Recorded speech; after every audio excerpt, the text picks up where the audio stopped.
भक्तों, जय श्री राधे। आशा करती हूँ कि आप सब लोग परम सुखी होंगे।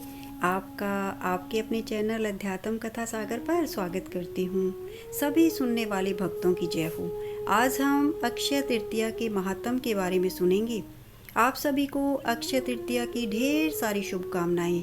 अक्षय तृतीया का क्या अर्थ है, इस दिन किसकी उपासना करें और पूजा विधि क्या है, क्या क्या दान करें, क्या क्या कार्य हम इस दिन कर सकते हैं, शास्त्रों और आचार्यों द्वारा बताए गए सभी कार्यों को हम आगे सुनेंगे। 20 ऐसी घटित घटनाएं जो हमारे शास्त्रों में, पौराणिक इतिहास में इस खास दिन घटित हुई थी, उन्हें भी हम सुनेंगे। इस 10 मिनट की वीडियो में आपको अनेक ऐसी ज्ञानवर्धक बातें सुनने को मिलेंगी। भक्तों, बैसाख मास के शुक्ल पक्ष की तृतीया तिथि को अक्षय तृतीया कहते हैं। इसे आखा तीज के नाम से भी जाना जाता है। इसे ईश्वरीय तिथि भी कहते हैं। आध्यात्मिक और भौतिक दोनों ही जगह इसकी महिमा अनेक वेदों पुराणों में बताई गई है।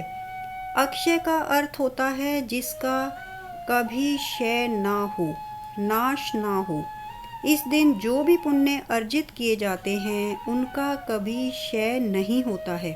यही वजह है कि ज़्यादातर शुभ कार्यों का आरंभ इसी दिन होता है। अक्षय तृतीया को भगवान विष्णु और लक्ष्मी जी की पूजा उपासना करना काफ़ी शुभ माना जाता है। साधक पूजा उपासना करते समय पीले रंग के कपड़े पहने। इस दिन पूजा में भगवान विष्णु को चंदन, फूल, धूप, तुलसी और देवी माँ लक्ष्मी को कमल का पुष्प चढ़ाएं। घर पर दूध, चावल, खीर जैसी कोई सामग्री से भोग तैयार करें और इसे सभी देवताओं को अर्पित करें। घर में परिवार के सदस्यों के साथ आरती करें। सभी सदस्यों में प्रसाद बांटें।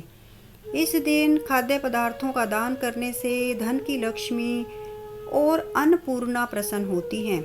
उनकी कृपा से घर में अन्न की कभी कमी नहीं रहती है।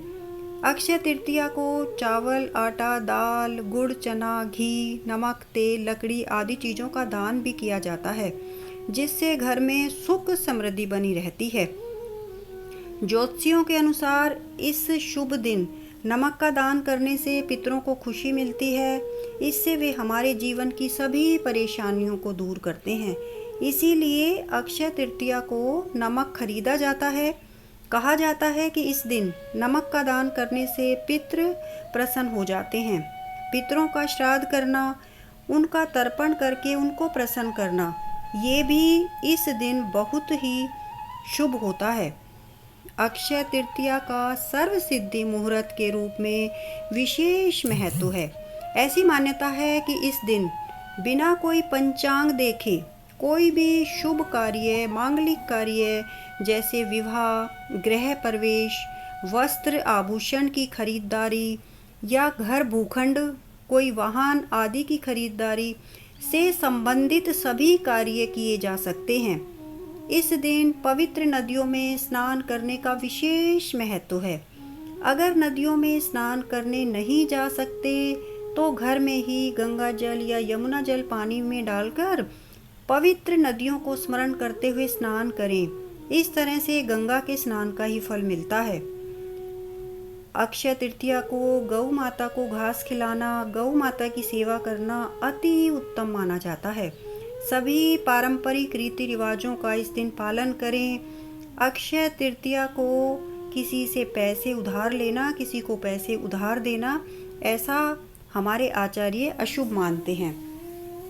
अब हम 20 ऐसी घटनाएं जो हमारे शास्त्रों के अनुसार हमारे पौराणिक इतिहास में इस दिन अर्थात अक्षय तृतीया को घटित होती हैं और घटित हुई हैं, उसके बारे में अभी हम सुनेंगे।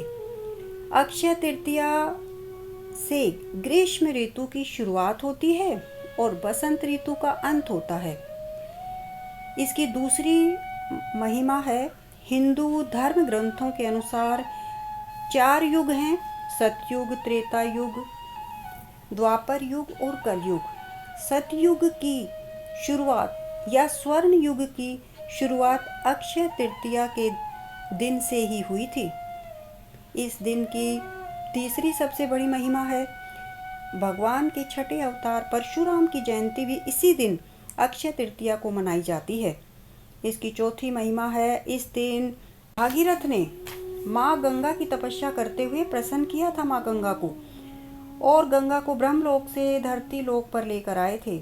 गंगा में स्नान करने से मनुष्यों के सर्व पाप नष्ट हो जाते हैं। यह कार्य अक्षय तृतीया को ही हुआ था। माता अन्नपूर्णा का जन्म भी अक्षय तृतीया को ही हुआ था। माता अन्नपूर्णा माँ पार्वती का ही एक रूप है। यह सभी प्राणियों को पेट भरने वाली देवी है। कुबेर ने लक्ष्मी की आराधना की और लक्ष्मी ने प्रसन्न होकर कुबेर को धन का देवता इसी अक्षय तृतीया को बनाया था।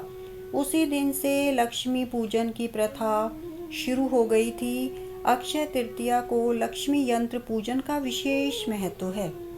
इस दिन की सातवीं सबसे बड़ी महत्ता है। पौराणिक कथाओं में जब दुर्योधन ने द्रौपदी का चीर हरण करने का प्रयास किया, तब भगवान श्री कृष्ण ने कभी न खत्म होने वाले चीर का दान देकर द्रौपदी की लाज बचाई थी। आठवीं सबसे बड़ी महत्ता धार्मिक मान्यताओं के अनुसार श्री वेद व्यास ने महाभारत अक्षय तृतीया से ही लिखनी शुरू की थी। इसकी नौवीं महत्ता है पांडवों को जब वनवास मिला, तब युधिष्ठिर ने सूर्य देव की उपासना की। सूर्य देव ने प्रसन्न होकर द्रौपदी को अक्षय तृतीया के दिन ही एक तांबे का अक्षय पात्र दिया था, जिसमें जैसा चाहें जितना चाहें उतना ही भोजन आ सकता था। भगवान श्री कृष्ण के बचपन के मित्र सुदामा, जो कि बहुत गरीब थे, अपने मित्र द्वारिकाधीश श्री कृष्ण से मिलने आए थे। सुदामा अपनी पत्नी के बार बार कहने पर श्री कृष्ण से मिलने आए, तो वे अपने साथ एक मुट्ठी चावल लेकर आए थे।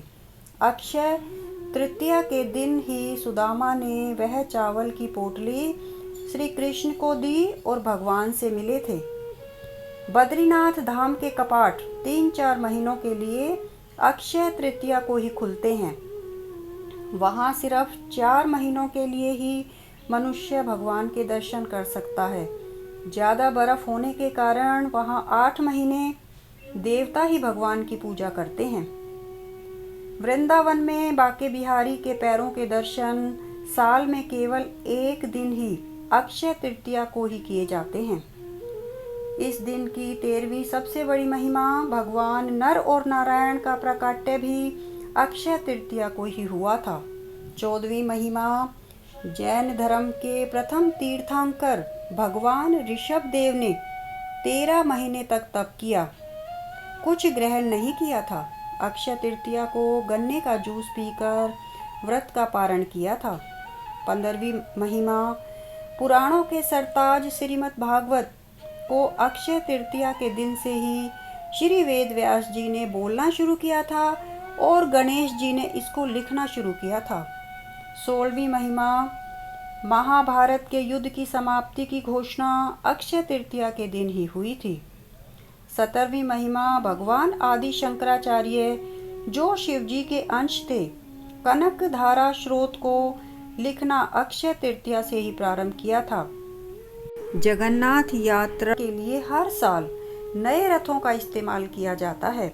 रथ यात्रा तो आषाढ़ में निकलती है, लेकिन इन सभी रथों का निर्माण करने का कार्य अक्षय तृतीया से ही शुरू हो जाता है। इस दिन की एक और बड़ी महिमा अक्षय तृतीया के दिन से ही ठाकुर जी को चंदन लगाने का कार्य प्रारंभ किया जाता है। त्रेता युग का प्रारंभ भी अक्षय तृतीया से हुआ था। यह था आखा तीज या अक्षय तृतीया का महात्म, पूजा विधि, पौराणिक इतिहास से जुड़ी जानकारी। आपको ये सभी ज्ञानवर्धक लगी तो कृपया वीडियो को लाइक और शेयर करिए। आप पहली बार चैनल पर सुन रहे हैं तो कृपया चैनल को सब्सक्राइब कर लीजिए, ताकि भविष्य में आने वाली सभी वीडियो की नोटिफिकेशन आप तक सबसे पहले पहुंचे। कमेंट बॉक्स में भगवान की जय अवश्य लिखिए। धन्यवाद।